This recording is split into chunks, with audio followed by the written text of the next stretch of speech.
Centre సర్కార్ అయినా రాష్ట్ర సర్కార్ అయినా పథకాలు ఎవరి కోసం తీసుకొస్తాయి? ఎవరి కోసమేంది? ఏ పథకమైనా పేదల కోసమే తీసుకొస్తాయి అంటారా? అవును, అది నిజమే. కానీ గిడు ఎమ్మెల్యే సారు ఏంది గిట్లా మాట్లాడుతున్నాడు? మా వంతు ఈ నియోజకవర్గానికి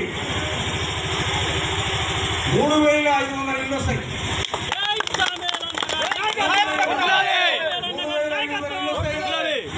నికారసైన పేదలు ఎవరైతే ఉన్నారో మీరందరూ కనుక ఊళ్ళో పెద్దమంది కూర్చొని కాంగ్రెస్ కార్యకర్తలు కూర్చొని మొట్టమొదటి కాంగ్రెస్ కార్యకర్తలు ఎవరికైనా అడుగు చెప్తున్నాడు. ఇంటున్నారా సార్ చెప్పేది? తుంగతుర్తి నియోజకవర్గానికి 3500 ఇందిరమ్మ ఇండ్లు వస్తున్నాయట. దాంట్లోకించి నికార్సైన కాంగ్రెస్ పార్టీ కార్యకర్తలకే ఇందిరమ్మ ఇండ్లు ఇస్తా అని బాజాప్తా చెప్తున్నాడు మన తుంగతుర్తి ఎమ్మెల్యే మందుల సామెలన్న. ఏందే సామెలన్న గంత మాట అంటివి?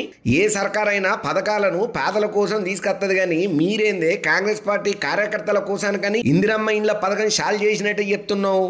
ఎమ్మెల్యేనే గిట్లా మాట్లాడినాక కింద ఉండే కార్యకర్తలు ఊకుంటారు. సర్కార్ పథకాలల్లా వాళ్ళదే హవా అన్నట్టు మెదులుతారు. ఇక పోయిన సర్కారు కూడా దళిత బంధు పథకాన్ని ముందుగాల కారు పార్టీ కార్యకర్తలకు ఇచ్చిండ్రని అప్పుడు ప్రతిపక్షంలో ఉన్న కాంగ్రెస్ పార్టీ లీడర్లు విమర్శించిండ్రు.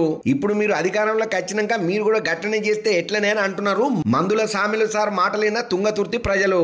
ఏందో ఏమోనులా ఒడ్డు దాటేదాకా ఓడమల్లన్నా ఒడ్డు దాటినాక బోడమల్లన్న అన్నట్టు రాజకీయ నాయకులు ఎన్నికలలో గెలవక ముందు ఓ మాట మాట్లాడతారు, గెలిచినాక ఇంకో మాట మాట్లాడతారు.